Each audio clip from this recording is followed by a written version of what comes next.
Welcome all of you. Now we'll learn use this that and these those. तर आज आपण अभ्यासणार आहोत दिस दॅटचा वापर आणि दिस दोजचा वापर कशा प्रकारे केला जातो. दिस दॅट आणि दिस दोज यांचा वापर हा सर्वनाम म्हणून तसेच विशेषण म्हणूनही केला जातो. दिस आणि दॅट हे एक वचन म्हणून वापरले जातात, तर दिस आणि दोज हे अनेक वचन म्हणून वापरले जातात. आता आपण स्टेप बाय स्टेप यांचा वापर कसा केला जातो ते आपण अभ्यासू. प्रथम धिस सर्वनाम म्हणून कशा प्रकारे वापरले जाते. धिसचा अर्थ हा ही हे याप्रमाणे आहे. तर दिस इज अ बॅग, ही बॅग आहे. दिस इज अ बॉय, हा मुलगा आहे. तसेच धिसचा वापर विशेषण म्हणून करत असताना this car is very nice, तर या वाक्यामध्ये ही कार खूप छान आहे.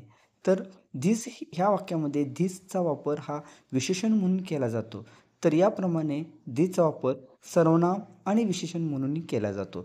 तर धिसचे अनेक वचन हे दीज आहे. दीज म्हणजे हे, ह्या, ही. तर दीज आर गुड गर्ल्स, ह्या चांगल्या मुली आहेत.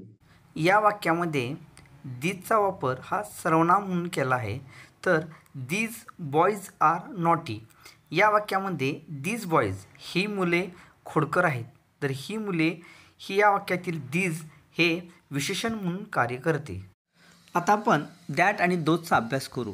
दॅट आणि दोज हे थोडे अंतर असणारे किंवा थोडे लांब असणाऱ्या व्यक्ती किंवा वस्तूसाठी वापरले जाते. प्रथम आपण दॅटचा वापर हा तो, ती, ते यासाठी केला जातो.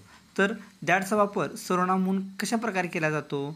तर दॅट इज अ बॉय, तो मुलगा आहे. दॅट इज अ बॉल, तो चेंडू आहे. दॅट इज अ विंडो, ती खिडकी आहे. आता आपण दॅटचा वापर विशेषण म्हणून कसा केला जातो ते आपण उदाहरणाने अभ्यासू. That car is mine, that building is very nice. Those हे अनेक वचन सर्वनाम म्हणून वापर केला जातो. याचे आपण उदाहरण पाहू.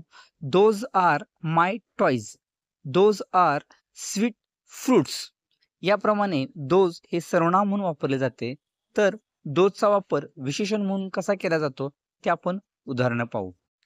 Those books are yours. Those friends are playing on the ground. Thank you for watching this video.